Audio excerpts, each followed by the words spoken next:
Rebonjour, nous nous retrouvons pour ces 24 heures pour rebondir au féminin avec cette nouvelle session, avec voilà, des parcours, hein, on vous l'a dit, et c'est vrai que depuis le début d'après-midi et le début de cette journée, les rencontres sont vraiment très enrichissantes et tous les messages, hein, des internautes dans le chat voilà, nous révèlent qu'effectivement, elles sont tout à fait intéressées par les discours et par tout ce dynamisme et ce punch que toutes nos intervenantes leur donnent. Alors, dans cette table ronde intitulée « Ne rien lâcher », j'ai le plaisir de recevoir Sophie Krebs, présidente fondatrice de Pépite Paris, elle va nous expliquer ce que c'est, et Maïmouna Bekar, fondatrice de Sésame Mariage. Soyez les bienvenus, mesdames. Merci, merci pour l'invitation. Bonjour, bonjour. Alors, bonjour. Alors, vous êtes Sophie Krebs, je le disais, présidente fondatrice de Pépite Paris. Alors, c'est un lieu dans Paris. Expliquez-nous un petit peu ce qu'on y fait, ce que vous proposez. Alors, Pépite Paris, c'est un lieu éco-responsable au pied de la fontaine Saint-Michel à Paris, donc en plein cœur de Paris, que j'ai conçu pour organiser pour accueillir les entreprises dans les meilleures conditions, à la fois pour des réunions, mais également pour des ateliers de cohésion d'équipe, avec un fil directeur qui est à la fois l'éco-responsabilité et puis créer de la solidarité et de la bienveillance entre les équipes. Et donc, du coup, voilà, le lieu a été ouvert il y a un peu plus d'un an. Belle aventure avec toute l'actualité qu'on peut vivre aujourd'hui, mais voilà, ça marche bien. J'ai des beaux clients, des belles prestations, et puis voilà, je pivote et j'ajuste en fonction du contexte mon offre, et voilà. Donc un beau lieu éco-responsable et à la fois aussi une agence événementielle. D'accord, parce que vous proposez aussi des salles, des espaces pour… donc, il y a des salles de réunion et puis vous organisez justement ce qu'on pourrait qualifier d'un peu de team building aussi pour des entreprises. C'est exactement ça. Donc, j'ai deux salles. Une salle dans laquelle j'accueille pour des réunions collaboratives et interactives et l'autre qui est plutôt un atelier dans lequel je propose des ateliers culinaires, des ateliers floraux, de la calligraphie, toujours dans cet esprit de cohésion d'équipe. Donc là, vous travaillez avec des prestataires extérieurs qui viennent justement travailler avec vos différents clients. C'est ça. Moi, je suis juste le chef d'orchestre et la personne qui a conçu le lieu et qui met tout ça en lumière. Mais j'ai autour de moi une vingtaine de freelances qui gravitent et qui partagent à la fois mon engagement, ma volonté de proposer des activités utiles pour les managers dans un souci d'éco-responsabilité. Alors justement, l'objectif de ces ateliers, quel est-il précisément? C'est pour que chacun puisse quelque part un peu se réaliser Alors, c'est créer du lien entre les gens, ouais. et de la confiance et de la bienveillance, parce que pour moi, c'est essentiel pour bien travailler et puis pour être heureux au boulot. Donc ce que j'apporte aux managers qui me font confiance, c'est un vrai outil de cohésion d'équipe. Et dans un contexte tel que le Covid, pour le coup, c'est une façon de redynamiser la cohésion de groupe, de redynamiser cet esprit d'équipe qui est essentiel. Parce que pour le coup, être en entreprise, c'est adhérer à souvent des valeurs, mais aussi un projet commun. Et c'est parce qu'on est ensemble qu'on arrive à le mener. Tout seul individuellement, on n'est pas grand-chose. Et donc voilà, ce lien physique qu'on avait à la machine à café tout le temps, il est encore plus important aujourd'hui avec tous ces moments off qui n'existent plus dans une configuration où 2-3 jours par semaine on travaille de la maison, où on passe son temps en visio et il n'y a plus ces moments off avant-après réunion qu'on avait avant et qui soudaient vraiment les équipes et qui créaient ce climat de confiance et de solidarité et de bienveillance qui, je pense, est essentiel au quotidien. Et ça, vous le ressentez vraiment dans les entreprises avec lesquelles, enfin, qui vous sollicitent, vous sentez vraiment ce besoin justement, aujourd'hui, on a parlé beaucoup de réunions digitales, tout se faisait, et de fait, un peu contraint quelquefois, de se retrouver quand même, de retrouver ce contact un peu physique avec des collègues au travers d'ateliers que vous proposez. Je le ressens clairement et viscéralement pour le coup, et je le ressens à travers la façon dont les managers qui me font confiance me formalisent leurs besoins. Typiquement, je ne fais jamais de devis si je n'ai pas eu le manager au téléphone et si je ne lui propose pas l'atelier qui correspond aux besoins de ses équipes.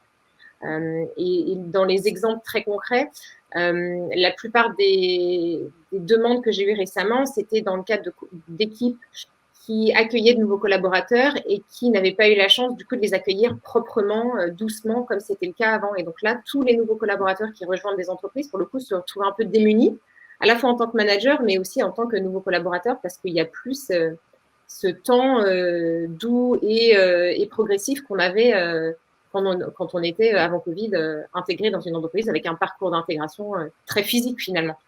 Et donc, moi, je suis convaincue que les événements et la façon de travailler sera de plus en plus hybride, donc avec à la fois des moments complètement digitalisés et à la maison, puis des moments physiques, mais qui auront encore plus d'importance que maintenant en termes de retrouvailles et de cohésion.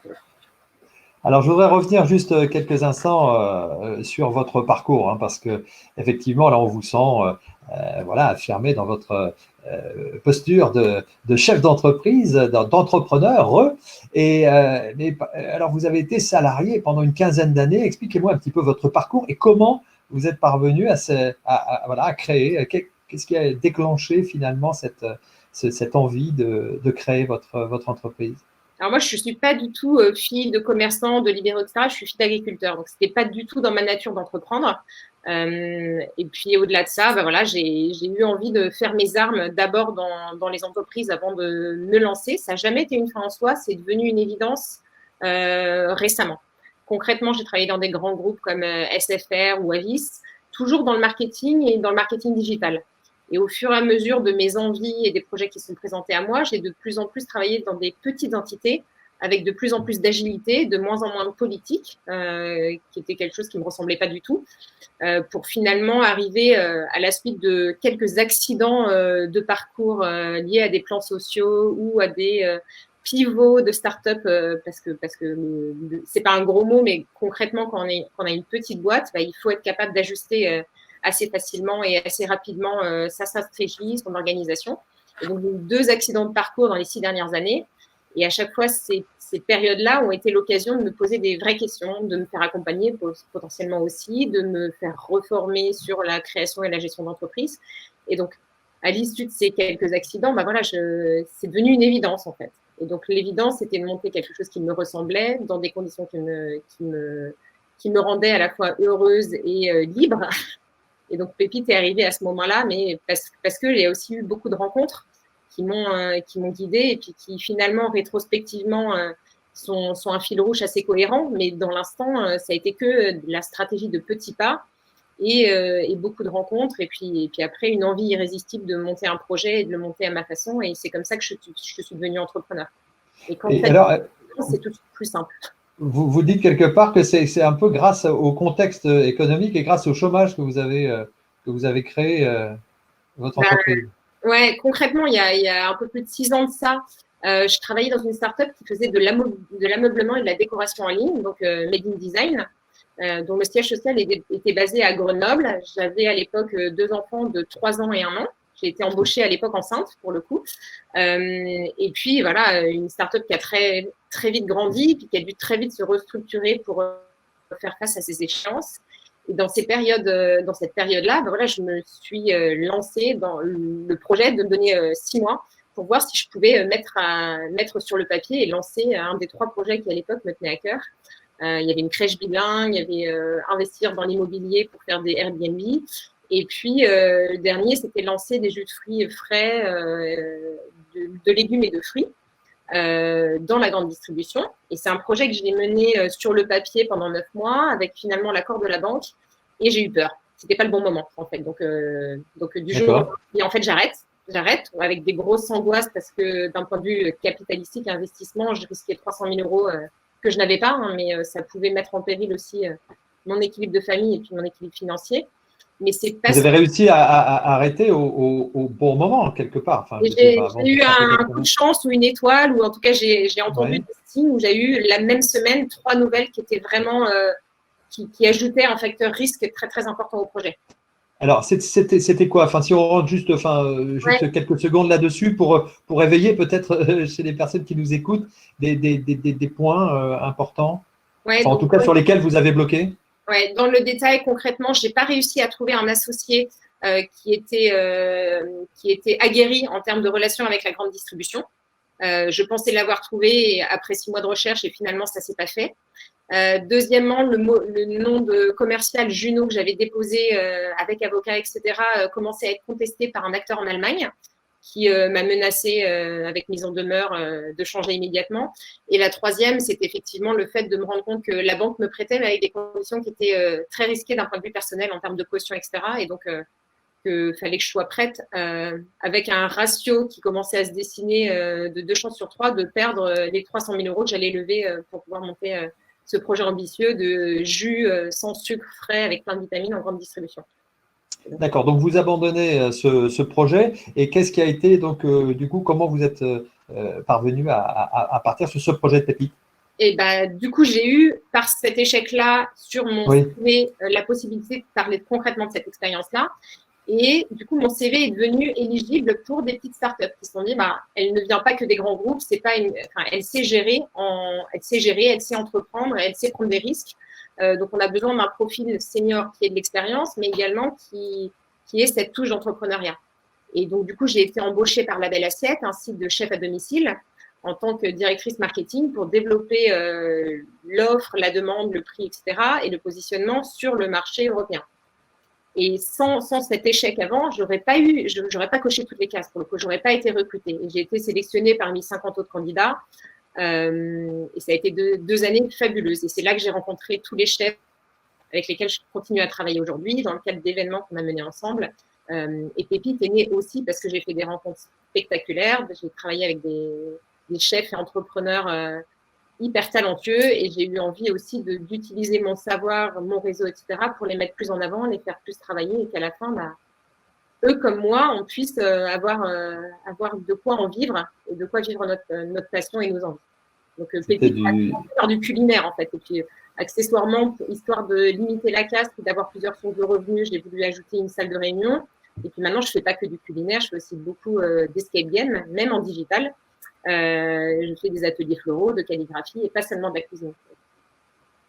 D'accord, donc c'était un peu du gagnant-gagnant, donc avec les personnes qui travaillent avec vous aujourd'hui. Et puis, justement, c'est un magnifique rebond, hein, un magnifique exemple de rebond qui est réussi. Je vous souhaite bien sûr beaucoup de succès hein, dans votre entreprise. Vous avez des projets pour les mois ou les années qui viennent avec Pépite, de créer peut-être un deuxième endroit, un deuxième lieu? Alors, du coup, ça, c'est pas du tout ce que j'ai envie de mener aujourd'hui. Donc, l'avenir le dira. Mais je pense que si j'étais amenée à entreprendre, j'entreprendrais autour de ça, peut-être en apportant plus de services ou en adressant une autre cible. En l'occurrence, le lieu Pépite que j'ai aujourd'hui, il me convient d'un point de vue. Voilà, il coche plein de cases. Et puis au quotidien, je ne fais pas que gérer un lieu et des prestations dans ce lieu-là. Je suis en train de me diversifier pour répondre à un besoin de cohésion d'équipe, mais qui pourrait être aussi que digital. Donc, j'ai quelques offres. Donc, j'ai 6 offres de team building en distanciel pour des équipes de 10 à 300 personnes. Et c'est ça que je développe aujourd'hui aussi pour continuer à accompagner mes clients. Et ce que j'aimerais, c'est que mes clients me fassent confiance à tous les moments de cohésion d'équipe de leur entreprise, que ce soit chez Pépite, que ce soit en digital ou que ce soit quand même dans leur bureau. Ce que je faisais déjà un peu, mais que je compte renforcer. Donc, vous avez une équipe de combien de personnes? Moi, je travaille toute seule aujourd'hui. Toute seule, d'accord. Ouais, okay. Toute seule aujourd'hui, mais j'ai 20 prestataires freelance qui travaillent autour de moi, oui, lesquels j'ai construit l'offre et que je fais travailler. Vous en vivez aujourd'hui? Oui, j'en vis. Ouais. D'accord. Je voulais fêter mes 1 an en fin juillet, mais ce n'était pas du tout la bonne période, ce n'était pas du tout l'esprit. Donc, j'ai zappé cette étape-là et là, je croise les doigts pour que d'ici 15 jours, 3 semaines, je puisse célébrer mon 100e client quand même, alors que j'ai ouvert fin juillet l'année dernière. Voilà, on vous le souhaite. Prévenez-nous sur les réseaux pour qu'on puisse fêter ça avec vous. Maïmouna Bekar, alors soyez la bienvenue également, fondatrice de Sésame Mariage. Oui. Alors, je sais que moi, je suis dans le Nord et vous êtes dans le Nord aujourd'hui aussi. Vous êtes à Lille, même si vous êtes à Paris. Ouais. Paris. Voilà, exactement. Donc, nous ne sommes pas très loin. Alors, vous avez exercé le métier de restauratrice-traiteur pendant près d'une dizaine d'années. C'est ça. Et alors, le problème, c'est que vous avez souffert. Hein, vous avez souffert de délais de paiement trop longs, d'une trésorerie tendue. et malheureusement, votre entreprise a été malheureusement mise en liquidation. Et alors, bien sûr, vous avez souhaité rebondir.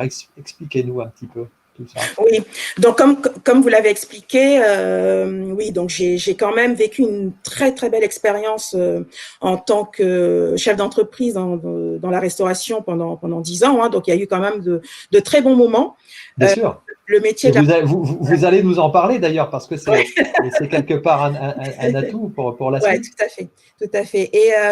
Et voilà, donc comme vous l'avez dit, des problèmes de trésorerie. Et puis aussi, arrivé à un moment où j'avais peut-être besoin de passer à autre chose, voilà, au bout de 10 ans. Voilà, je me suis sentie l'envie de m'orienter vers quelque chose de différent. Et donc, j'ai décidé d'arrêter l'activité. Et donc, j'ai liquidé mon entreprise. Ouais. Et alors, vous avez liquidé l'entreprise et comment avez-vous rebondi justement? Est-ce que vous êtes allé voir justement des réseaux? On en a parlé. Second Souffle en fait partie, bien sûr, au premier chef avec 60 000 rebonds. Voilà. Vous avez été accompagné par 60 000 rebonds, c'est ça? C'est ça. J'ai été accompagnée par 60 000 rebonds. Je connaissais déjà le réseau bien avant, hein, parce qu'il était bien implanté au niveau local. Donc, moi, je suis originaire du Val d'Oise. Donc, il était pas mal implanté. Donc, je connaissais le réseau et je savais qu'à partir du moment où je liquidais mon entreprise, voilà, je prenais contact avec eux. Et donc, c'est un accompagnement qui m'a permis d'être coachée, challengée et de ne pas me sentir isolée tout simplement dans cette situation, qui est une situation qui est très particulière pour un chef d'entreprise. Et donc, il est nécessaire, voilà, d'être dans un milieu où les personnes qu'on côtoie ont déjà rencontré ce type de difficultés, en tout cas d'épreuves. Alors justement, qu'est-ce que vous avez le plus mal vécu? Comment vous vous sentiez? C'était psychologique? Vous avez aussi peut-être perdu de l'argent, vraiment au niveau familial? Expliquez-nous un petit peu ce contexte sans… Oui. Voilà, rapidement. Je dirais, ouais, ce qui m'a le plus marqué, c'est au niveau psychologique. Alors, au niveau financier, pourquoi j'ai liquidé ma société, c'est parce que j'avais des dettes sociales, en fait. Donc, il n'y avait vraiment pas le choix. Donc, à partir du moment où j'ai arrêté mon entreprise et que je n'avais pas remboursé mes dettes auprès de l'URSSAF, bah, voilà, logiquement, j'ai arrêté. Donc, à ce niveau-là, je ne peux pas dire que… Bah, je dis pas que c'est pas important, mais voilà, je n'avais pas de dette auprès de prestataires, voilà, ce genre de situation. Par contre, au niveau psychologique, ça a été assez compliqué. Je pense que je me suis conditionnée moi-même, c'est-à-dire qu'en fait, j'ai eu tout de suite très peur du regard des autres. Et c'est aussi en ça que 60 000 rebonds m'a aidé à m'assumer. Parce qu'en fait, voilà, j'avais l'impression que tout le monde était au courant et que j'avais besoin, en fait, de justifier à chaque fois les raisons pour lesquelles j'ai arrêté mon entreprise. Voilà, l'image que je pouvais rejeter auprès des autres. Je pense que c'est ce qui m'a le plus marqué. Et au final, en fait, il s'est avéré que, enfin, il n'y avait vraiment aucune raison. Voilà, tout ne tourne pas autour de ma petite entreprise, quoi. D'accord. Et donc, vous êtes parvenu voilà, à surmonter tout ça et puis à créer Sésame Mariage. Oui. Alors, c'est quoi? C'est une marketplace, c'est ça? C'est une plateforme un peu comme Airbnb, mais pour le mariage. Mais tout à fait, tout à fait. En fait, quelque part, c'est une suite logique hein, dans mon parcours professionnel, puisque moi, en tant que traiteur, j'étais traiteur événementiel, et donc j'organisais des mariages et j'étais confrontée à certaines problématiques. Donc voilà, je me suis retrouvée face à un constat. Un problème de confiance qui naissait entre les clients et les prestataires à certaines étapes de la relation commerciale. Et je me suis dit, tiens, pourquoi ne pas mettre en place une solution qui permettrait d'optimiser cette relation commerciale et de la sécuriser surtout, parce que la particularité d'un mariage, c'est que ça s'organise sur un temps très, très long. Ça peut aller jusqu'à 18 mois, 2 ans. Et vous imaginez bien qu'une relation entre un prestataire et son client pendant 2 ans, voilà, ça peut générer peut-être des fois quelques ambiguïtés ou même quelques petits litiges. Et le but de Sésame Mariage, c'est ça, c'est d'accompagner ces prestataires à un peu plus de professionnalisation, d'améliorer la relation en mettant en place des outils qui vont sécuriser cette relation et derrière, sécuriser également le paiement pour que le client se sente en confiance lorsqu'il paye et qu'il sait que dans 2 ans, le prestataire sera toujours présent. Et pareil pour le prestataire, qu'il soit assuré d'être payé après sa prestation. Alors, clairement, concrètement, Sésame Mariage propose de mettre en relation en fait des personnes qui veulent organiser leur mariage et près de 700 prestataires, c'est ça, qui sont répertoriés sur cette plateforme. Alors, ça peut être des traiteurs, justement, des photographes, tous les types d'animation, confondus, en tout des cas, locations voilà. de salles, etc. Ouais. Tout à fait, tout à fait. D'accord. Ah, donc, vous avez créé cette entreprise il y a 3 ans, c'est ça, je crois, en 2017. Oui. Et donc, vous disiez que vous êtes particulièrement vigilante sur les prestataires que vous recrutez quelque part, Oui. hein, que vous acceptez sur cette plateforme. Oui, il y a une sélection qui est faite en amont qui, en fait, nous permet de nous assurer déjà que le prestataire est bien identifié et bien immatriculé, parce que c'est un secteur dans lequel il y a énormément de blagues, énormément d'activités en sous-marin. Donc là, le but, c'est de s'assurer que le prestataire est en règle, qu'il a une identité propre et qu'il est en règle auprès des administrations. Et deuxièmement, il y a une enquête sur la e-réputation et la réputation de manière générale de ce prestataire. Et son expérience aussi, bien sûr. Et son expérience, tout à fait, tout à fait. Alors, vous avez une grande période de R&D, bien sûr. C'est long à monter un projet comme celui-là, confronter votre projet à la réalité du marché.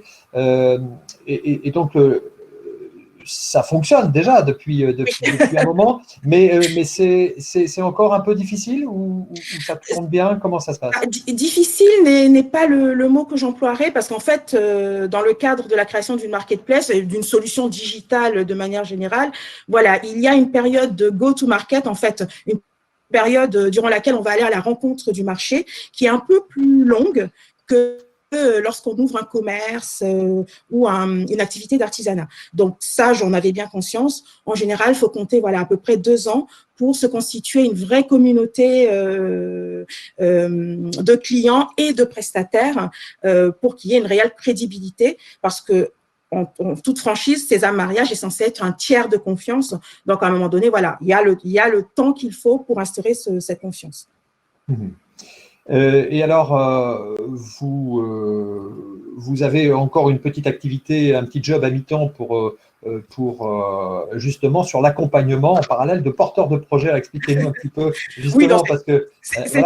C'est plus qu'un petit job, mais… C'est plus qu'un petit job, oui. Quelque part, j'ai vraiment trouvé, en fait, mon équilibre de cette manière. Vous allez vous rendre compte qu'en fait, tout ce que je fais aujourd'hui, je le fais parce que j'ai eu cette expérience… cette première expérience professionnelle, ce que je cherche aujourd'hui, c'est accompagner et trouver des solutions pour les entrepreneurs. Et en accompagnant ces entrepreneurs à créer leur entreprise, et donc je le fais au sein d'une association qui s'appelle Sport dans la ville et qui a mis en place un programme qui s'appelle Entrepreneurs dans la ville. Et donc, ma mission, c'est d'accompagner de jeunes porteurs de projets à réussir leur aventure professionnelle. Moi, ce que j'apporte, c'est mon expérience, ma maturité professionnelle et j'espère que je leur permets en fait d'éviter certaines erreurs, certains écueils que moi, j'ai eu à affronter quand j'ai démarré.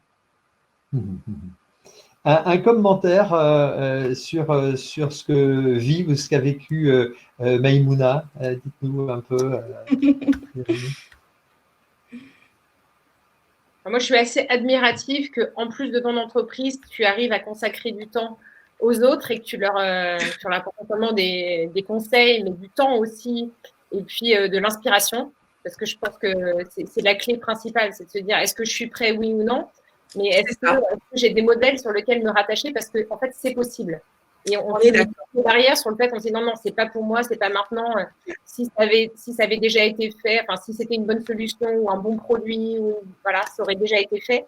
Et en fait, non, il y a de la place pour tout le monde, à condition de prendre la place. Et puis, Mais en tout cas, voilà. oui, et en tout cas, il y a de la place pour oser, pour tenter, voilà, pour s'essayer au projet.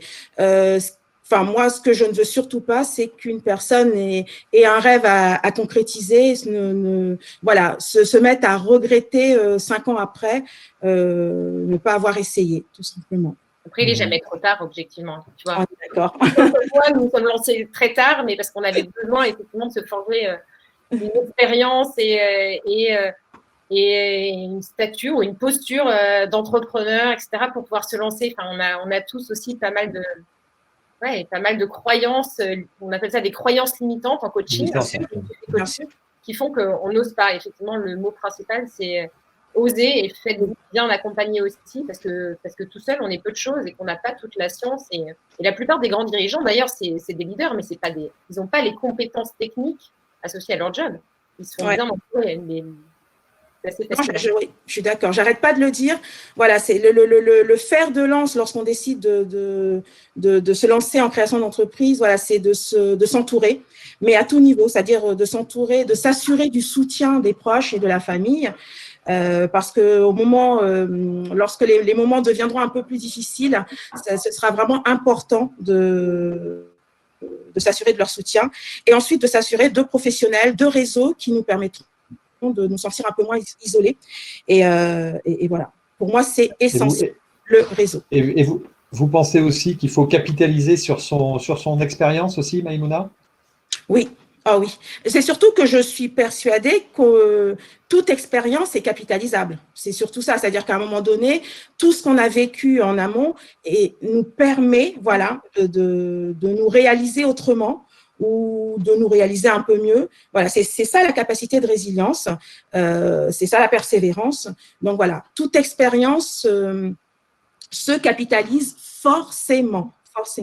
Et c'est basé sur la persévérance. J'aime bien donner comme exemple l'exemple de l'enfant qui apprend à marcher, tout simplement. Il va tomber plusieurs fois. Mais ce qui est marrant, c'est qu'on ne dira jamais « Ah bah tiens, il a échoué ». On dit « Il a appris ». Voilà. Et un jour, il marche. Donc, en entrepreneuriat, c'est pareil. C'est-à-dire qu'à un moment donné, on tombe à certains moments et on apprend. Et on avance. Et un jour, on marche parfaitement. Voilà.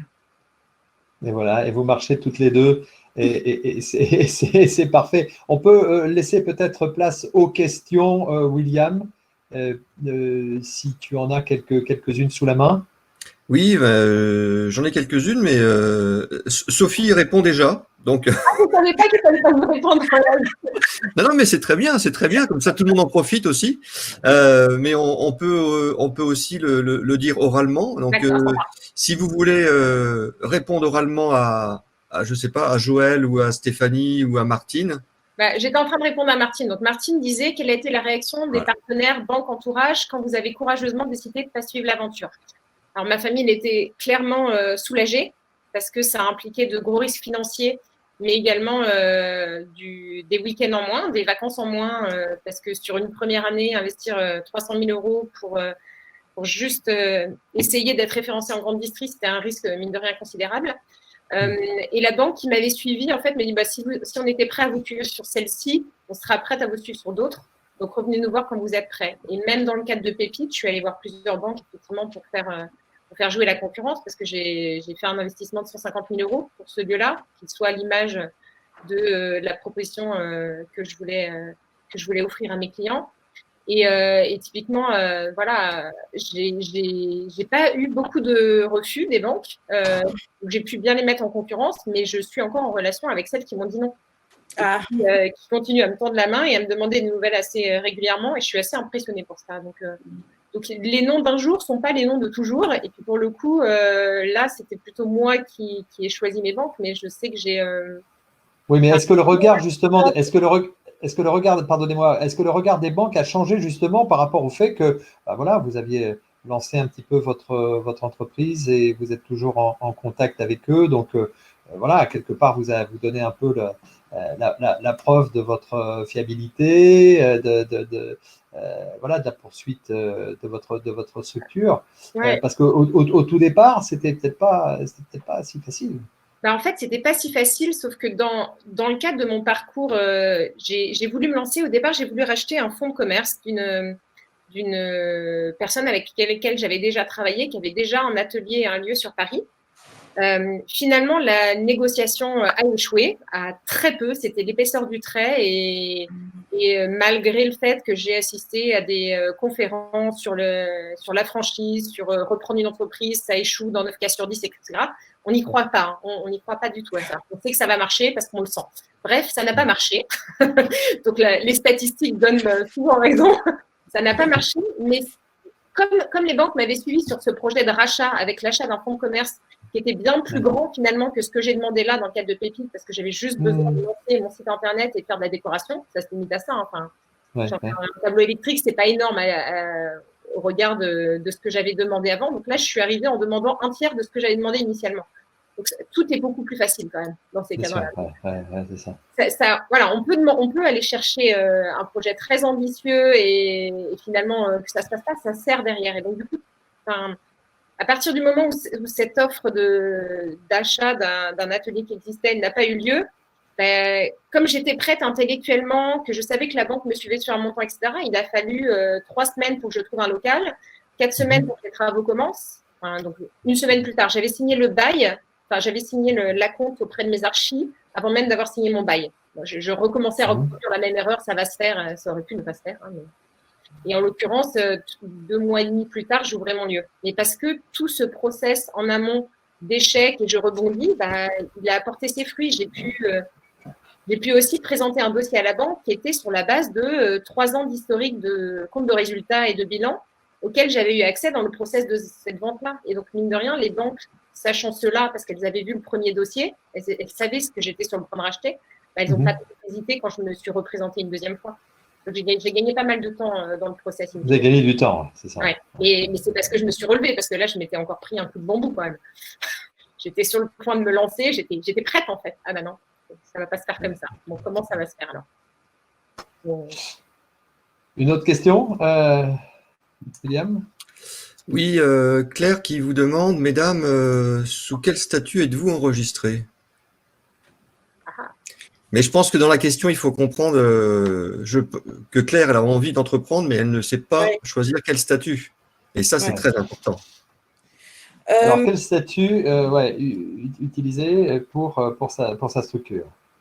Moi, déjà, par rapport à mon expérience, sur la première entreprise, j'ai créé une SARL. Et sur la seconde, suite à mon expérience, je me suis orientée vers un statut qui est souvent très peu connu, qui est le statut d'entrepreneur salarié au sein d'une coopérative d'activité et d'emploi. Et pour aller plus loin dans ma réponse à Claire, c'est-à-dire qu'en général, le statut, on fait l'erreur de choisir un statut en fonction de l'activité ou de certains éléments liés à l'entreprise, mais il faut vraiment se dire que le statut, on le choisit en fonction de choix personnels. C'est-à-dire que le statut va impacter sur notre situation fiscale et sociale. Et ce sont ces éléments-là qu'il faut pouvoir bien identifier pour savoir quel type de protection sociale on souhaite, voilà, et quelle est notre situation fiscale. Et ça joue énormément sur le choix du statut juridique.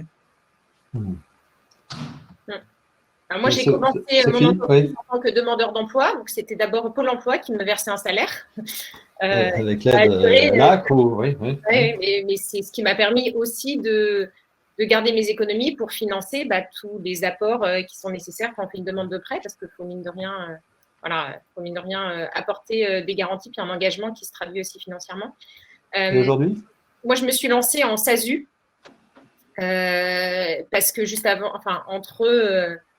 j'ai un parcours à rebond, mais concrètement, entre le moment où je suis partie de la Belle Assiette suite à un plan social, j'ai décidé d'aider un copain qui avait un atelier pas loin de chez moi, à Vincennes, et je l'ai aidé à monter son offre et puis à dire, voilà, je vais faire ça à mi-temps, le temps de trouver un boulot, un vrai boulot en CDI.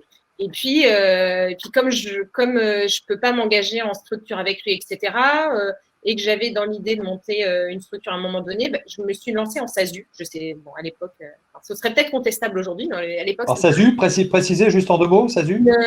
Une société anonyme simplifiée, action simplifiée. Action simplifiée. C'est pas une SARL parce que du coup, c'est l'autre modèle qu'il y a C'est la SAS, mais en unipersonnel. C'est ça. Donc, il n'y a pas d'autres associés, il n'y a que moi dedans. Je suis détentrice de 100% des parts.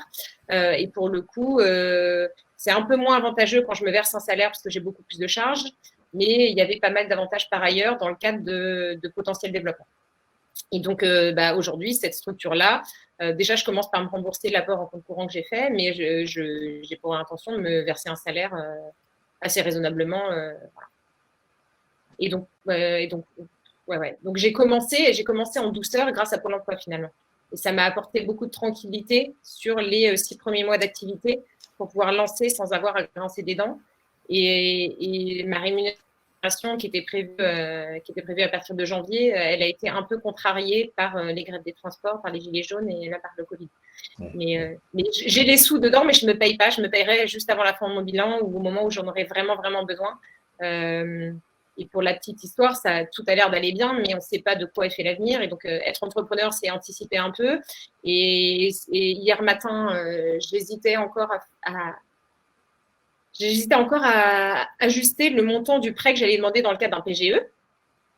Et je me suis fait coacher par mon comptable, donc c'est important d'être bien accompagné, mais j'ai appelé mon comptable en me disant j'ai besoin que vous me coachiez sur le montant parce que je pense que je peux tenir avec moins, etc. Mais instinctivement, j'ai principe de précaution, je préfère emprunter plus et rembourser tout. Plus, bien sûr. Je ne suis pas très sûre, etc. Donc, je l'ai appelé pour qu'il me coach, qu'il me dise, vas-y, demande le maximum, parce que le moment où arriveront les échéances, tu as la trésorerie, tu rembourses tout d'un coup. Et sinon, ton entreprise, quoi qu'il arrive, elle sera protégée. Parce que le nerf de la guerre d'une entreprise, c'est d'avoir de la trésorerie pour faire face à la trésorerie. Sinon, on met… Je ne peux pas confirmer. Et donc, c'est assez compliqué de se dire que j'ai déjà emprunté 150 000 pour me lancer et que là, je redemande 100 000 quand même. Mais avec l'espoir de tout rembourser d'un coup dans 18 mois ou au moins de rembourser les 3/4 parce qu'aujourd'hui, j'ai la trésorerie, mais je ne sais pas de quoi demain est fait. Et les annonces du ministre hier n'étaient pas très encourageantes. Et j'ai eu 2 prestations cette semaine et je suis ravie, mais… ça ne suffit pas. Mais on n'est pas devin, quoi. Donc, à un moment donné, on a ce rôle, la prise de risque, elle est chaque jour, pour le coup. En tant qu'entrepreneur, il y a plein de moments réjouissants et il y a plein de moments d'angoisse profonde. On l'a cité déjà tout à l'heure, hein, c'est des hauts, des bas, c'est une sinusoïdale comme ça, on passe par des bas très bas et quelquefois par des hauts plutôt hauts. Pour la santé des dirigeants est stimulant. Et là, on revient à la salutogénèse dont parlait Olivier Torres, qui quelque part vous booste, mais quelquefois, quand on est en bas, c'est un peu plus dur. C'est pas évident. Une autre question peut-être. Un truc comme disait Maïmouna tout à l'heure, elle voulait rechercher des solutions pour les entrepreneurs et les aider à monter. Donc, je pense qu'un des traits principaux des entrepreneurs, c'est d'être toujours en recherche de solutions. Il y a des trucs, il faut trouver des solutions. Et si vous n'aimez pas trouver des solutions, si vous n'aimez pas les problèmes, c'est assez compliqué d'être entrepreneur. Parce qu'il y a tous les jours des petits problèmes à résoudre ou des gros problèmes à résoudre. Et moi, j'éprouve beaucoup de plaisir à les résoudre. Mais si c'est très anxiogène pour vous, du coup, il faut travailler sur ça d'abord pour bien vivre la situation et bien vivre effectivement l'adversité et les hauts et les bas, je pense. Pour compléter effectivement la question qui a été posée là sur le statut, pour revenir là-dessus, je pense qu'il y a un certain nombre de structures qui existent et notamment les chambres de commerce et de métiers, etc., qui peuvent bien sûr renseigner les candidats, les porteurs de projets sur le bon statut à prendre. Alors, juste un petit truc peut-être, parce que l'auto-entrepreneuriat, donc quand on dit on est auto-entrepreneur, je trouve que c'est un peu dévalorisé aujourd'hui, alors que c'est un super statut très léger qui ne coûte rien en termes de comptabilité, de référencement auprès des chambres de commerce, etc. Et qui permet notamment pour ceux qui n'ont pas beaucoup d'investissements financiers, donc pas de stock à acheter par exemple, pas de gros achats pour lesquels la TVA, les 20% de la TVA peuvent faire très mal. Tous ceux qui exploitent leur matière grise et leur cerveau, l'auto-entrepreneuriat, c'est vraiment un statut qui peut être transitoire, mais qui peut être vraiment la meilleure des solutions parce que souple et flexible pour pouvoir se lancer. Ouais, exactement. Tout à fait. Et de passer Et après pour à pas la avoir création de d'une base, entreprise. c'est vraiment un tremplin qui permet en 3 jours de commencer à facturer. Et puis après, on est imposé comme sur son salaire. Ça apporte pas de protection sociale, etc. Mais en side project ou au lancement d'un projet ou en plus de Pôle emploi à un moment donné, je trouve que c'est un super tremplin. Parfait. Une autre question encore avant de nous quitter. Oui. Une question de Sylvie. Comment faire pour que les banquiers et les assureurs n'aient pas peur d'aider un nouveau entrepreneur, sachant qu'on était demandeur d'emploi et qu'on souhaite créer sur un concept pas très connu? L'expérience, les compétences que vous avez acquises. Oui, le tout, c'est de pouvoir en fait montrer aux banquiers que vous êtes en parfaite adéquation avec votre projet, votre concept, même s'il est nouveau et que vous êtes un nouvel entrepreneur. Le but, c'est de montrer que vous avez les compétences clés pour accompagner ce projet et éventuellement que vous avez une équipe qui porte le projet totalement. C'est-à-dire que ce qu'on va également évaluer, c'est l'équipe, les compétences clés de l'équipe et comment l'équipe se projette dans le développement du projet. Si ce n'est pas le cas, bien sûr qu'il va falloir travailler ou se former ou s'associer ou en tout cas se faire accompagner pour valider ses compétences clés face aux banquiers. Et bien sûr, avoir un petit capital à côté pour sécuriser tout ça. Concrètement, on a toujours peur d'un mot qui s'appelle le business plan. Le business plan, il a plein de formes. Sous format Excel, moi, ça m'a toujours fait peur parce que j'aime pas les chiffres, mais en même temps, c'est un très bel exercice. Mais si les chiffres vous font peur, commencez déjà par le business plan. C'est quoi? C'est l'histoire que vous voulez raconter. Donc, vous dites, voilà, je voudrais rentrer sur tel secteur et proposer telle offre. Voilà pourquoi je pense que je suis compétente et que je suis légitime pour vous présenter cette offre et pour la développer. Parce que j'ai aussi étudié le marché. Voici le marché, voici le chiffre d'affaires et les charges que je compte avoir sur les 2, 3, 5 prochaines années. Un business plan, en fait, c'est juste l'histoire que vous racontez qui permet de rassurer. Que ça existe ou que ça n'existe pas, ça n'empêche. Vous voulez vous lancer parce que vous pensez qu'il y a un potentiel marché, que vous avez des potentiels clients qui sont plutôt des hommes, des femmes de tel âge, qui habitent à tel endroit, etc. Le business plan, c'est juste une jolie façon de raconter l'histoire et d'essayer de convaincre tous ceux qui vont vous faire confiance et qui vont vous permettre de faire naître ce beau projet finalement. Donc, n'ayez pas peur des fichiers Excel. Il y a plein de templates qui existent sur les business plans, mais si vous n'arrivez pas à répondre aux questions, il est peu probable que le banquier vous fasse confiance. C'est choisir les mots pour raconter son histoire et puis après mettre quelques chiffres qui sont que des hypothèses, qui sont revues, qui seront divisées par 2, par 3, parce que la plupart des banquiers, quand vous venez les voir avec un business plan, ils divisent par 2 d'office et après ils disent, bon, maintenant qu'on a divisé par 2 le chiffre d'affaires, est-ce que ça tient toujours? Peut-être pas. Donc, survaloriser un petit peu, mais pas trop, parce que vous ayez, je pense, un regard assez lucide sur ce que vous voulez proposer. Parce que, mine de rien, c'est beaucoup de temps, beaucoup d'énergie et aussi d'investissement financier. Donc, vous avez raconter une belle histoire, mais vous présenter aux banques. Il y en a toujours 2 des business plans. Il y a le vôtre raisonnable et puis celui que vous gonflez exprès parce qu'eux, ils vont le dégonfler derrière. Une belle définition du business plan, utile pour aller voir les banquiers et surtout pour être un petit peu plus financé au départ, puisqu'on l'a vu dans les histoires précédentes, effectivement, que les femmes, malheureusement, avaient du mal à aller demander un peu plus qu'il ne faut, justement, pour être sur des projets un petit peu plus rassurés par l'assise financière. C'est vrai. Alors, une dernière question. Oui, une dernière question. Alors, une question qui a été posée en amont de ce webinaire, je vous l'affiche tout de suite. C'est une question de Véronica. Dans les conditions actuelles, comment gérer au mieux un équilibre personnel face à l'effet yo-yo dernièrement, des périodes de très grande sollicitation des clients et ceux d'un calme plat inquiétant pour le futur de l'entreprise? Première question. Et deuxième, comment gérer ce manque de visibilité sur l'évolution de sa société à court terme et qui devient chronique?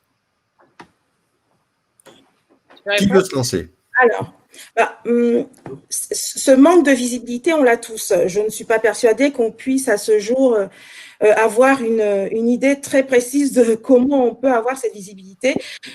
Moi, je pense que le plus important, ça va être de redonner un peu de sens à ce qu'on fait. Je pense qu'on va travailler sur le sens qu'on donne à nos différentes activités et on va en fait identifier des moyens de trouver un équilibre pro-perso en se concentrant sur des moments où on va plus se ressourcer de manière personnelle et des moments où on aura des activités un peu plus denses. Donc, je pense que le fer de lance, c'est voilà, redonner du sens à tout ce qu'on fait et donc on priorisera forcément certaines activités. Moi, je parle pour je parle pour mon activité. Voilà, il y a eu des moments vraiment assez creux. On peut imaginer qu'on peut consacrer ces périodes, par exemple, à des tâches un peu chronophages qu'on avait mises de côté, comme la compta. Mais moi, j'ai énormément travaillé sur la manière d'automatiser certaines tâches, ce qui me permettait en fait de faciliter, de fluidifier en fait les moments denses de mon activité. Quelque chose que je n'avais pas eu le temps de faire en temps normal. Donc voilà, j'ai profité de ces quelques moments creux pour travailler, voilà, comment optimiser mon emploi du temps et comment automatiser certaines tâches. Okay. Et pour vous, Sophie, c'est ce manque de visibilité, vous en parliez, hein, mais enfin, c'est compliqué. Alors, le manque de visibilité, c'est compliqué, mais enfin, objectivement, c'est ce à quoi on est confronté, même en tant que salarié. Hein, on doit sans cesse ajuster par rapport à ce qu'on sait ou qu'on ne sait pas ou qu'on anticipe. Après, je vais citer quelqu'un que j'aime beaucoup qui s'appelle Philippe Gabillet, qui dit « L'optimisme, c'est mettre la réalité sous tension positive ». Donc, il part du principe que y a un fait, il faut le prendre tel qu'il est, il faut essayer de jouer avec, de rebondir dessus, etc., pour en créer de la valeur, parce que de toute façon, on ne peut pas changer le fait, il est là. Là, on a le Covid, il faut faire avec. On a eu le confinement, il a fallu gérer aussi l'école à la place des maîtresses le matin, il a fallu essayer de faire tenir l'activité, etc. Et donc, dans ces moments-là qui sont imprévus, effectivement, comme dit Maïmouna, il faut à un moment donné essayer d'en tirer le maximum. Moi, j'en ai profité pour faire une dizaine de vidéos sur YouTube pour présenter tout ce que je pouvais proposer, que je n'avais pas eu le temps de faire jusqu'à présent. Dès le début, je me suis dit que si le confinement allait durer, les équipes auraient, après c'est de l'instinct, hein, mais les équipes en entreprise auraient, quoi qu'il arrive, besoin de se recréer des moments où ce ne soit pas des moments de travail, de gestion de projet ou autre, mais des moments de détente et de construction effectivement de solidarité et de convivialité. Et donc, dès la deuxième semaine, j'ai commencé à sourcer, à passer des appels, etc., pour proposer des activités en ligne. Donc, les chefs, ils sont capables de faire à la Cyril Lignac des activités de home cooking pour les entreprises. Donc, ça, c'était la partie facile. J'avais déjà des contacts d'escape game à distance, donc je les ai réactivés, je les ai testés, j'ai fait ajuster des choses et puis, du coup, je les propose aujourd'hui. Voilà, si j'avais pas eu le temps, je l'aurais même pas mis en ligne. Il se trouve que là, je croise les doigts, mais enfin, je touche du bois et je suis ravie. Mais ce matin, j'ai signé mon premier gros événement à 200 personnes d'animation d'équipe à distance dans le cadre d'un escape game personnalisé parce que j'avais pour envie de proposer quelque chose pas seulement sur étagère, mais qui réponde vraiment aux besoins du client. Et voilà, tous ces moments de creux, c'est aussi des moments… Il faut les utiliser pour effectivement essayer d'avancer, de faire tout ce qu'on n'avait pas pu faire. Et puis, voilà. Il y a plein de sociétés qui travaillent déjà comme ça, où il y a des intercontrats, par exemple, dans les cabinets de conseil, ou ceux qui choisissent, par exemple, de travailler en intérim. Moi, j'ai des amis mamans qui travaillent en intérim pour justement avoir des moments de travail normal et puis des moments off pour pouvoir aussi se ressourcer, être plus près des enfants, etc. Donc, ça peut être vu comme précaire, mais ça peut être aussi un choix. Et moi, j'adore travailler pour les entreprises, pour les team building notamment, parce que pendant toutes les vacances scolaires, il n'y a rien qui est organisé. Donc, j'ai du temps pour les enfants. Donc, toutes les semaines, j'ai 2 semaines de off où je peux effectivement prendre mes tests, faire ma compta, travailler un peu ma com, l'anticiper. Tout à fait.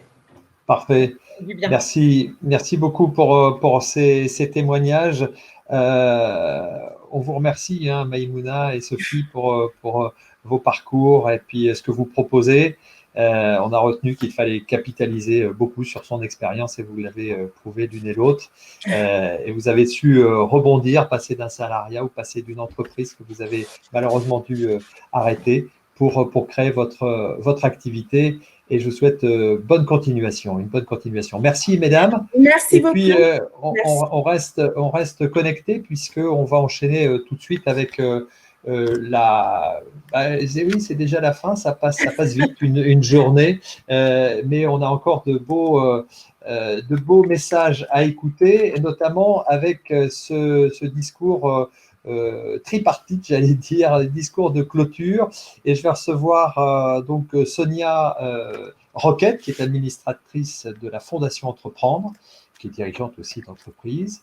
Il y aura également Séverine Pivot, je l'avais annoncé en tout début de journée, qui est cofondatrice de Second Souffle et directrice générale de CMA 36, et Guillaume Mullier, qui est président de 60 000 rebonds et qui dirige aussi une grande entreprise qui s'appelle Dimo Software. Voilà, soyez les bienvenus, ils sont là. Je vois, je pense, Guillaume Mullier qui doit être là.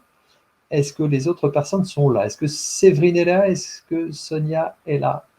Oui, on va devoir, Maïmouna et Sophie, on va devoir vous laisser pour laisser de la place aux autres intervenants, s'il vous plaît. Donc, je vais être obligé de vous déconnecter, je suis désolé. Mais merci pour tout. Merci. Merci à vous.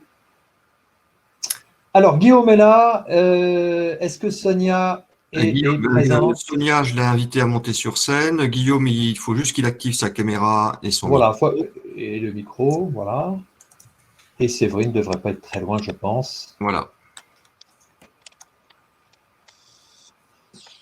Voilà, bonjour Guillaume. Bonjour William. Bonjour. Ça se passe bien? Belle journée? Comme m'a dit tout à l'heure Frédéric, c'est un marathon et on a changé 2 fois de paire de tennis.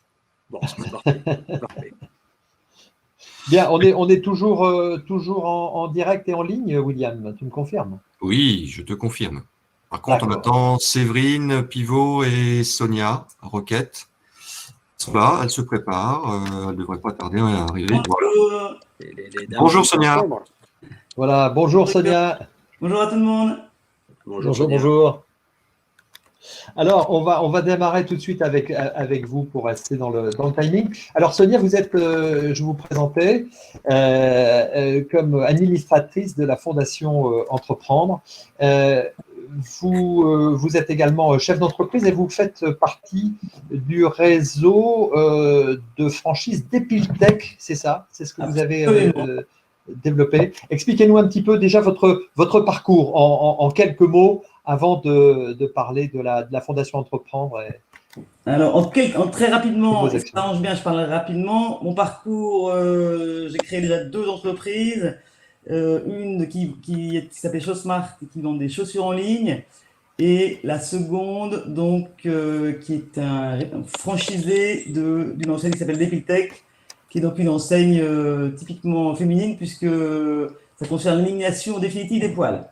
Je suppose qu'il y a peut-être des clientes qui nous écoutent.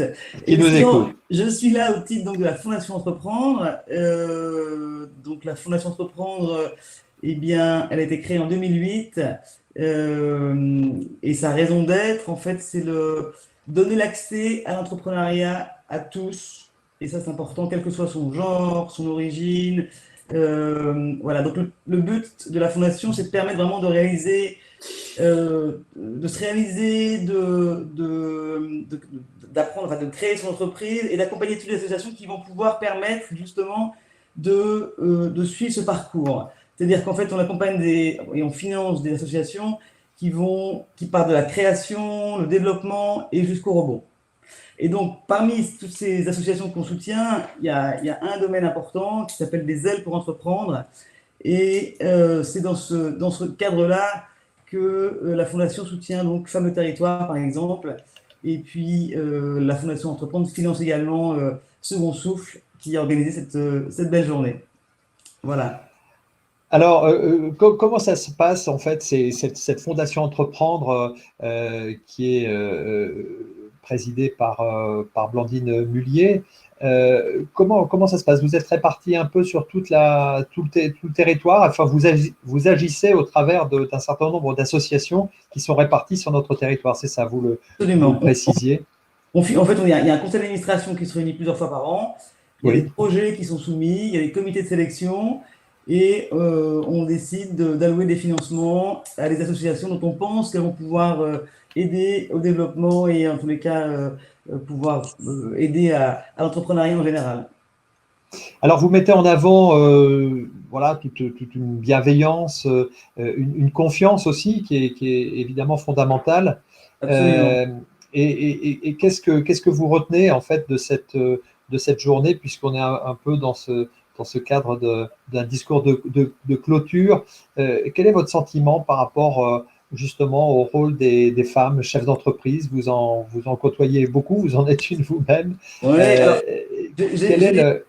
j'ai écouté un petit peu aujourd'hui, j'ai trouvé qu'il y avait beaucoup de témoignages très intéressants. Je pense que les femmes sont faites pour entreprendre. Je pense qu'elles sont au moins aussi douées que les hommes et qu'il n'y a aucune raison qu'elles ne se lancent pas. Il y a une qualité qu'on n'a pas tellement évoquée aujourd'hui, c'est le fait que une femme, ça sait faire tout en même temps, plusieurs choses en même temps. Mais ça, j'ai souvent entendu ça. Et oui, c'est-à-dire qu'on peut faire la cuisine et en même temps avoir quelqu'un au téléphone, passer une commande ou aller chercher un enfant à l'école ou autre. Et ça a été évoqué aujourd'hui, une entreprise c'est comme une famille. Il faut planifier, anticiper. Il y a beaucoup de choses communes. Mais ce que je n'ai pas tellement entendu aujourd'hui, c'est que entreprendre pour une femme, ça donne vraiment une liberté qui est tout à fait appréciable. C'est-à-dire qu'on travaille quand on veut. Alors, on travaille beaucoup, mais ça permet vraiment d'avoir une vie choisie et équilibrée. Je trouve qu'il y a en effet des obstacles, il y a des freins, mais je ne pense pas qu'il y ait plus de freins pour les femmes que pour les hommes. Je pense qu'il y a de plus en plus de femmes qui entreprennent. Les jeunes générations en particulier n'ont pas de complexe et elles ont bien raison. Et je pense que les femmes ont toutes les qualités pour y arriver. Et ce qui est certain, c'est qu'il faut pas se lancer tout seul, n'importe comment et avec n'importe qui. Il faut se faire accompagner. Et il y a beaucoup de réseaux qui sont entre autres financés par Réseau Entreprendre, par la fondation, par exemple, au travers de Réseau Entreprendre. Et il faut s'en servir. Il faut aller voir comme les territoires. Il y a beaucoup de monde et il faut y aller. Alors, les statistiques évoluent et il y a de plus en plus de femmes qui créent leur entreprise. Aujourd'hui, je crois que c'est à peu près 40% des entreprises qui sont créées par des femmes. Ça serait quoi s'il y avait encore des freins pour les éliminer une fois pour toutes, pour faire en sorte qu'on soit d'égal à égal? Alors, vous avez raison, il y a 40% qui sont créés par des femmes. Ce qui est certain, c'est que le taux de réussite, par exemple, d'entreprises qui sont accompagnées par Réseau Entreprendre, il est de 90%, alors que si on n'est pas accompagné, il n'est que de 60%. Donc, je pense que les freins, c'est plus les individus eux-mêmes qui se les mettent et qu'il faut y aller et qu'il faut se faire tout à fait bien accompagner. Merci beaucoup pour ce témoignage.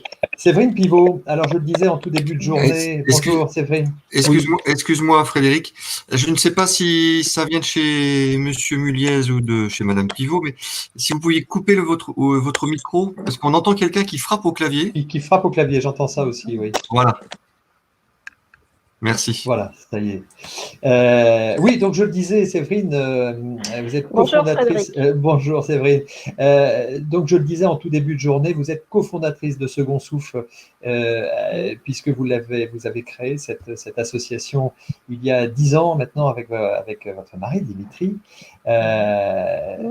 Donc vous êtes quelque part un peu le second souffle sur les bougies du gâteau d'anniversaire de votre association.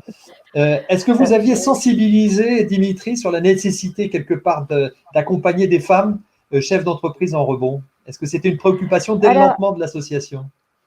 Pas depuis 10 ans, non, c'est venu au fur et à mesure et c'est Dimitri qui a eu cette idée. Dimitri, ça fait quand même 10 ans qu'il travaille sur le sujet. On en parle tous les jours, évidemment, je vous laisse imaginer. C'est un sujet de conversation qui prend une grande place dans notre vie. Et il est revenu un soir en me disant, tiens, si on faisait rebondir au féminin. Donc, alors forcément, je lui ai dit, ben oui, effectivement, c'est une belle idée, surtout aujourd'hui où la place de la femme prend une place aussi, une place importante, on a dit, 40% des femmes qui créent leur entreprise. Et puis aujourd'hui, on se rend compte que dans le rebond aussi, ce sont les femmes, je ne sais pas si ça a été dit tout au long de la journée, malheureusement, je n'ai pas pu assister au débat, mais on voit souvent que ce sont les femmes qui portent le rebond. C'est-à-dire qu'elles n'hésitent pas à dire, bon, là, stop, ou à prendre les choses en main pour essayer de trouver des solutions, davantage que les hommes. On a plusieurs exemples comme ça d'hommes qui finalement se mettent un peu en retrait parce que l'échec entrepreneurial, c'est lourd, c'est dur à porter, c'est l'échec, c'est, comme on dit, la loose. Hein. Et la femme, elle, a plus tendance à prendre tout de suite les choses en main et n'hésite pas à faire les démarches nécessaires. Alors, Donc elles portent le rebond, mais elles peuvent aussi le subir, forcément, de manière collatérale, quelquefois. Oui. Alors, quand elles sont conjointes, évidemment, elles peuvent le subir de manière collatérale. Et puisqu'on parle, il y a les épouses qui peuvent, les conjointes d'entrepreneurs, mais aussi on oublie souvent de parler aussi de petits êtres qui sont autour, les enfants. C'est un sujet dont on n'apporte jamais l'aspect, mais moi aujourd'hui j'ai envie de travailler sur ce sujet parce qu'on oublie souvent que ce sont aussi, ils subissent aussi indirectement l'échec entrepreneurial. Parce que quand vous avez une famille, un chef d'entreprise qui perd son entreprise, et derrière il faut assumer le quotidien. Et moi je peux vous dire, je l'ai subi moi-même quand j'étais enfant. J'ai subi l'échec entrepreneurial de mes parents et j'avais 12 ans et j'ai donné ma tirelire à ma mère. Bon. Et si vous voulez, tout ça, j'ai vu mes parents après essayer de se débattre, retrouver un job pour essayer de rebondir et de se sortir de ce carcan. Et ça, c'était il y a 35 ans. Donc, je vous laisse imaginer, il n'y avait rien, il n'y avait aucun dispositif. Donc, moi, ça m'a marqué personnellement. Donc, alors, c'est sûr que le jour où Dimitri m'a dit, suite à, vous savez, le second souffle est né de l'expérience personnelle de Dimitri, qui donc a subi un échec entrepreneurial et surtout après, qui a rencontré une difficulté à être recruté. Et là, c'est là où je lui ai dit, bon, allez, maintenant, tu arrêtes d'en parler, on monte cette association. Et je l'ai d'autant plus facilement montée avec lui parce que je connaissais en fait le sujet et que je l'avais moi-même subi quand j'étais enfant. Donc aujourd'hui, c'est un sujet que j'aimerais travailler et les femmes, quand je vous dis elles portent le rebond, je crois qu'elles le portent bien plus facilement, elles sont bien plus combatives. Alors peut-être le fait d'être mère, je ne sais pas, mais elles sont bien plus combatives et prennent le sujet à bras-le-corps et essayent d'aller de l'avant, bien plus que les hommes. Alors je ne dis pas que les hommes ne font pas, c'est pas ça, mais c'est quand même souvent le constat. Donc aujourd'hui, pour moi, les femmes rebondir soit par l'entrepreneuriat ou retrouver un job, changer de job en troisième partie de carrière, par exemple, eh bien tout ça, je pense qu'elles ont une double capacité, une double force à le faire parce qu'elles sont mamans, parce que souvent elles ont la charge du quotidien et on sait que la charge mentale aussi pour elles est forte. Et aujourd'hui, je crois vraiment que les femmes ont une double force et qu'elles sont en capacité à entreprendre autant et peut-être voire plus qu'un homme. On ne va pas faire du féminisme, c'est pas ça. Mais elles sont vraiment fortes et elles ont tous les atouts en elles et tous les éléments pour pouvoir entreprendre, changer ou effectuer une reconversion tout au long de leur carrière. Voilà.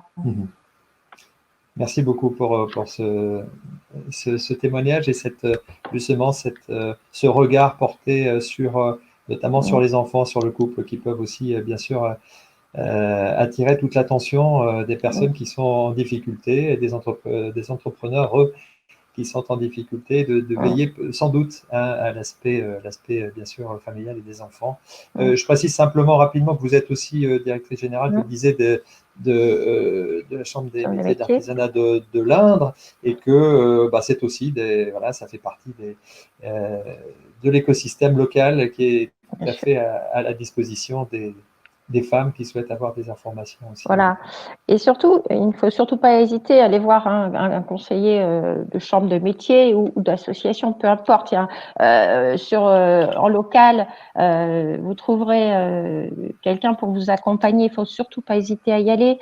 Et il existe aussi des dispositifs qui vous accompagnent sur l'entrepreneuriat, mais aussi qui vont vous accompagner sur la recherche d'une garde d'enfants. On va essayer de trouver aussi un job à votre conjoint. Enfin, il y a tout un tas de dispositifs, des soirées de nouveaux arrivants qui vous permettent de vous créer un réseau local. Ce qui fait que vous avez vraiment aujourd'hui, au-delà de l'entrepreneuriat, on prend aussi l'environnement de l'entrepreneur. Ce qui fait qu'aujourd'hui, il est assez simple de s'installer. Et effectivement, il faut peut-être lever les freins et se dire, vas-y, j'y vais. Voilà, on y va. On lève nos freins, on enlève les craintes. Alors, c'est facile à dire aussi, hein, mais je veux dire, il y a tout un écosystème autour, que ce soit entrepreneurial ou pour l'environnement de l'entrepreneur, qui facilite cette installation. Merci. Alors, je vais donner la parole maintenant à Guillaume Mullier, donc président du réseau 60 000 rebonds. Et c'est une association, on le sait, qui est connue aussi comme Second Souffle, qui est membre du portail du rebond. Alors, Guillaume, bonjour. 37 antennes en France. Quelle est l'action, les différentes actions de 60 000 rebonds? 60 000 rebonds a été créé en 2012 aussi par un entrepreneur qui a connu la liquidation, qui a vécu ça et qui a vécu l'isolement que cela apportait, et puis donc la difficulté du rebond quand on n'a pas d'accompagnement pour le faire. Donc la vocation de 60 000 rebonds, c'est en effet d'accueillir tous ceux qui ont perdu leur entreprise et de les remettre en réseau. On se rend compte que les qualités qui font qu'un entrepreneur, une entrepreneuse, quelles sont les qualités nécessaires? Je dirais la fierté, l'esprit positif, le courage, la persévérance. Et quand ces qualités, on les pousse à l'extrême, parce qu'on est dans des situations d'échec, si on les pousse à l'extrême, on va se retrouver un petit peu comme le joueur de casino qui veut se refaire, et on va souvent trop loin. D'où l'importance d'être bien accompagné, tant sur la création, mais aussi sur les difficultés par des personnes des tribunaux, de savoir anticiper ces problèmes et se faire accompagner pour éviter, en cas de chute, en cas où l'entreprise tombe, eh bien de se retrouver dans un isolement absolu. Alors, je crois que ça, c'est la première chose dans l'association, c'est de recréer un contexte de solidarité, un contexte de rencontre, un contexte tel que les différentes personnes qui ont connu cette chute, et qui se retrouvent éventuellement séparés de leur conjoint, malheureusement, ou qui se retrouvent aussi avec des dettes perso, qui se retrouvent avec des troubles de santé, eh bien, on les remette en énergie. Alors, il y a des chiffres, qui montrent un peu que il y a des succès, des recréations d'entreprises ou de personnes qui retrouvent du job. Tout à fait. Une fois qu'on a cette mise en énergie commune, on a, nous, un processus très professionnel avec des coachs volontaires qui vont travailler sur la courbe de deuil, avec des parrains qui vont accompagner pendant 2 ans le rebond sur le plan plus matériel. Et on se rend compte que là où on disait qu'il fallait environ 7 ans pour rebondir, dans ce qui concerne les accompagnés que nous avons, les entrepreneurs, entre 6 à 12 mois, ils vont retrouver un boulot pour 50% d'entre eux, et pour 50% qui recréent leur boîte, ils vont la recréer en 12 à 18 mois, en ayant vraiment fait le tour de la capitalisation des échecs qu'ils ont connus pour éviter de recommencer. La meilleure manière de ne pas recommencer, c'est d'accepter son échec et de transformer en expérience. Et à ce moment-là, dans le rebond, on évitera, si on recrée une boîte, de refaire les mêmes erreurs, et on sera dans des conditions de réussite qui seront beaucoup plus importantes. Donc c'est vrai que sur les 750 entrepreneurs que nous accompagnons, sur les 37 villes, donc la proximité est importante. on a à peu près, c'est ça, la moitié des rebonds qui sont en salariat, l'autre moitié qui sont en entrepreneuriat. Enfin, vous avez entendu Memouna tout à l'heure, qui est une des personnes qui a été accompagnée par 60 000 rebonds. Alors, Alors, à votre avis, le principal frein de l'entrepreneuriat, ce serait quoi, à votre avis? Le principal frein, je sais pas, moi j'ai créé ma boîte parce que tout petit, on m'a dit que. Je crois que je mettrais pas le frein, je mettrais la principale volonté. Je crois que c'est d'avoir envie de faire quelque chose par soi-même et de pas dépendre d'un patron qui nous dirigerait. Je crois que c'est une volonté aussi, c'est une volonté qui est forte. Et dans cette volonté, c'est aussi d'avoir envie de créer. La création est un élément important. Le frein, c'est la peur. Je pense que le principal frein, c'est sûrement la peur. Et pour éviter ces inquiétudes, cette peur, je crois que le point principal, c'est quand même de se faire entourer par du réseau entreprendre, par exemple à la création, ou du réseau initiative si on est sur des plus petits projets, par des banquiers, par des personnes qui sont capables, compétentes et qui ont déjà connu l'expérience de l'entrepreneuriat, qui sont capables, un petit peu comme un coach dans un match de rugby, d'être celui qui est en dehors de la mêlée, tandis que l'entrepreneur va être dans la mêlée, mais quelqu'un qui aurait déjà connu les mêlées, qui va pouvoir guider, orienter pour éviter de se planter. Donc, moi, je crois que faut pas parler de crainte, faut parler de plaisir, d'envie. Qu'est-ce qui fait l'envie d'entreprendre? Et vous me parliez de l'amour-propre et de l'ego qui était quand même un problème, à votre avis.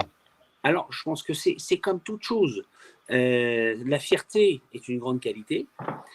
La pousser trop loin et devenir avec un ego trop fort empêche d'avoir l'humilité.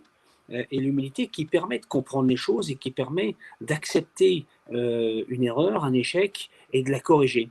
Donc je crois que l'ego est une qualité, mais poussé à l'extrême, ça devient défaut. Le courage, c'est une qualité, poussé à l'extrême, vous devenez affaibli, malade. La persévérance, c'est une qualité, poussée à l'extrême, eh bien là aussi, vous allez aller trop loin et vous vous casserez. Donc c'est toujours pareil, on a tous les qualités de nos défauts, les défauts de nos qualités. Est-ce que les femmes, si on parle d'ego, est-ce que les femmes auraient-elles un peu moins d'ego? Est-ce qu'elles anticiperaient plutôt un petit peu les situations? Est-ce qu'elles tirent pas un peu le signal d'alarme plus tôt? On a une inégalité extrêmement claire, c'est que les hommes ne font jamais d'enfants. Hein, ça, c'est clair. Il faut dire ce qu'il y en est. Quand on parle d'inégalité, moi, je me mets toujours dans cette situation-là. J'aurais rêvé faire un enfant, je ne pourrais pas. Et je crois que face à la création d'un enfant, d'un bébé, la faiblesse d'un bébé, on a tout de suite l'humilité. On sait que le bébé peut être très fragile. Je crois que les mamans, les épouses ont cette chance-là. Moi, je pense, oui, que les femmes ont souvent cette qualité de connaître, d'être plus mesurées que certains hommes et de ne pas tomber dans ces extrêmes. Donc oui, elles ont de la fierté, mais d'un autre côté, elles auront souvent cette chance. On voit d'ailleurs chez 60 000 rebonds, on a beaucoup de quinquas qui viennent, et là où la moyenne nationale, c'est pas 40 ou 50%, c'est plutôt 15% de femmes dans les quinquas, et on a 25% de femmes que nous accompagnons. Donc on voit bien que les femmes, et la difficulté qu'on a, c'est justement que les entrepreneurs, dans leur fierté, acceptent de se faire aider, et les femmes, elles, hésitent beaucoup moins, et bien, elles viennent profiter du dispositif, et c'est tant mieux. Alors l'importance, on l'a dit, vous l'évoquez, on l'a évoqué pas mal cette journée, tout au long de cette journée, c'est l'importance de l'accompagnement. Et cet accompagnement que vous proposez chez 60 000 rebonds, et chez Second Souffle, sont des bénévoles qui sont expérimentés, qui sont là, qui peuvent également réorienter le cas échéant vers des bonnes structures. Alors il y a 3 catégories de bénévoles. Il y a les coachs qui sont des professionnels, dont le métier, c'est d'accompagner sur le plan humain, et qui viennent bénévolement parce qu'ils savent que nos entrepreneurs n'ont pas d'argent. Et en plus, ils savent qu'il y a vraiment une grosse affaire, et les coachs sont généreux d'une manière générale. Un deuxième type d'accompagnement sont des entrepreneurs eux-mêmes ou des cadres de direction qui viennent aider, épauler sur le projet. Le côté matériel, mettre en réseau, la mise en réseau, regarder le projet. Et il y a un troisième niveau sur lequel on essaie d'avancer, et si parmi l'assemblée des auditrices et des auditeurs, vous en faites partie, c'est d'entraîner, non pas uniquement les patrons, mais que les patrons rejoignent le club du rebond et essaient d'entraîner avec eux un certain nombre de salariés qui sont des experts. Un expert en site web, un expert en tableau de bord, un expert en prospection LinkedIn, etc. Et à ce moment-là, c'est ce qu'on appelle le club des entreprises du rebond. C'est-à-dire que ce ne soit pas seulement la personne en personne privée qui vienne, mais qui ait une démarche RSE, qui ait une démarche d'engagement de leurs collaborateurs, d'un certain nombre de collaborateurs qui peuvent venir nous rejoindre et à ce moment-là qui apportent des domaines d'expertise et qui vont permettre de faire grandir ces entrepreneurs, ces entrepreneuses qui sont parfois 45, 55, qui ne connaissent pas Internet, qui ne connaissent pas les réseaux sociaux, qui ne connaissent pas et qui vont pouvoir les faire progresser, les remettre dans le coup pour redevenir plus performants demain. Alors, vous accompagnez, il faut préciser pour terminer que vous accompagnez bien sûr tout type d'entrepreneurs, mais aussi des micro-entrepreneurs, des freelances. Oui, exactement. Des entrepreneurs. La moyenne des personnes ont entre 2 et 10 salariés. C'est le gros des troupes. Mais on a aujourd'hui, on doit avoir à peu près 20% des entrepreneurs que nous accompagnons, qui n'avaient pas de salariés, qui étaient tout seuls, sous réserve qu'on puisse leur apporter quelque chose. C'est-à-dire, si vous êtes chauffeur de taxi et que vous voulez rebondir en chauffeur de taxi, on ne va pas avoir une valeur ajoutée. Donc, c'est vrai qu'à ce moment-là, on va s'assurer que la personne ait envie de changer de métier, ait envie de changer de projet. Et à ce moment-là, en effet, notre valeur ajoutée est évidente. Et on sera avec grand plaisir d'accompagner donc ces entrepreneurs, ces entrepreneuses ou des auto-entrepreneurs. C'est un point qui est important. Est-ce qu'on peut vous demander un peu le mot de la fin la fin de cette journée, parce que est-ce qu'on a le droit de se tromper déjà? Alors, moi je dirais deux choses. Je dirais, on a un pays magnifique. Hein, on le dit d'ailleurs, Dieu créa la France et pour corriger, il créa les Français. Hein.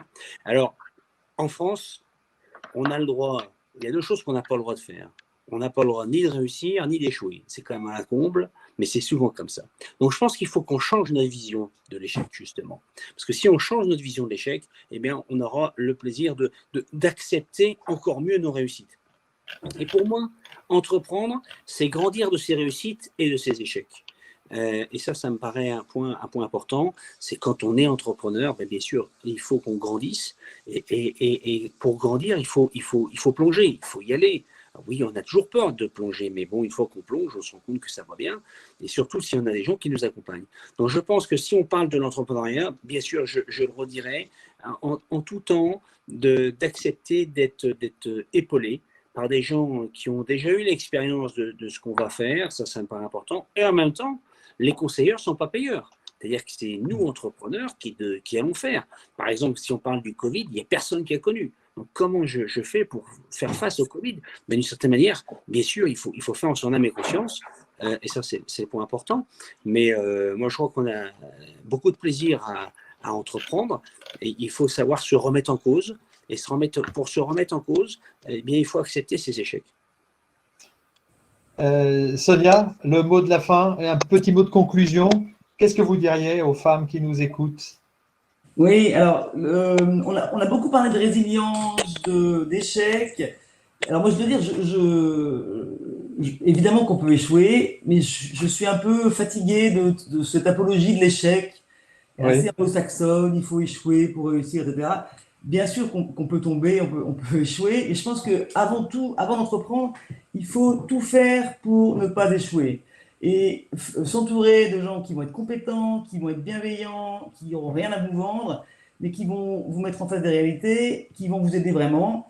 Et donc, c'est dans ce cadre-là que la Fondation Entreprendre finance et accompagne des associations qui vont être vraiment dans ces valeurs-là de bienveillance et qui vont vraiment accompagner. Et moi, le message que je veux donner aussi, et on n'en a pas tellement parlé aujourd'hui, parce qu'encore une fois, on a parlé beaucoup de résilience, de souffrance et tout ça, on n'a pas beaucoup parlé de joie. Et je trouve que il faut se faire plaisir, c'était gai comme journée, mais en tous les cas, c'est très important, si vous embauchez des gens sympathiques, avec qui vous avez envie de faire la fête, que vous aurez en tous les cas plaisir à voir, pas des gens qui vont être optimistes, des gens qui vont vous faire avancer, Et voilà, il faut s'amuser aussi en entrepreneur. Je pense que ça apporte beaucoup, beaucoup de joie. Il y a des difficultés, mais on est maître de son destin et donc foncer. Et merci beaucoup. Et je vais laisser le tout dernier mot de la fin à Séverine.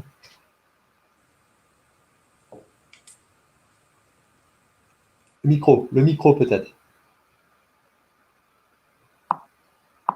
Voilà. Excusez-moi. Voilà. Pas de souci. Donc, oui, j'espère que tout le monde aura trouvé une part de réponse dans cette journée. Et puis, je crois que Madame Roquette a raison. Il faut aussi mettre du sourire, de la joie, de l'optimisme. Parce qu'en effet, quand on entreprend, c'est pas pour échouer. Hein. Déjà, on y va, c'est pour réussir. Donc, si vous avez envie d'entreprendre, eh bien, écoutez, moi, j'ai envie de vous dire, allez-y, lancez-vous. Et puis, il y a suffisamment de monde pour vous accompagner, pour sécuriser votre parcours entrepreneurial et pour vous aider à monter vos projets. Donc, j'ai envie de vous dire, n'hésitez pas, allez-y et rencontrez les bonnes personnes. Voilà. Parfait. Merci beaucoup, Séverine. Merci à tous les intervenants de cette journée. Un grand merci à Second Souffle aussi, qui prouve que l'entraide entre associations, même si on fait un peu les mêmes métiers, est possible. Et c'est vraiment super que Dimitri nous ait fait signe pour participer à cet événement. Un grand merci. En tout cas, un très bon week-end. Oui, merci beaucoup. Merci, effectivement. On espère que tous les blocages qui peuvent exister encore aujourd'hui soient levés. C'est vrai qu'on a entendu beaucoup de beaux témoignages de femmes chefs d'entreprise qui nous ont fait partager leur expérience, leur parcours. Et puis, bien sûr, il fallait être aussi réaliste et parler aussi du rebond, de l'échec. Mais bien sûr, on va tout faire pour ne pas échouer. Merci à Second Souffle d'avoir organisé donc toute cette journée. Merci à tous les participants pour leur implication et leur énergie dans leurs différentes structures. Merci à William qui était aux manettes et c'était une grosse journée pour lui. Merci à tous et puis rendez-vous pour un prochain webinaire avec Second Souffle. Vous retrouvez tout cela sur le site www.secondsouffle.fr. Vendredi prochain, 14h. Alors, vendredi prochain, 14h, avec Nicolas Doucerin, sans doute. Oui, il nous fera le plaisir de venir cette fois-ci, oui. Bon, alors c'est parfait. Merci à tous, merci à Dimitri, merci Séverine, et puis à très bientôt. Passez un bon week-end à tous.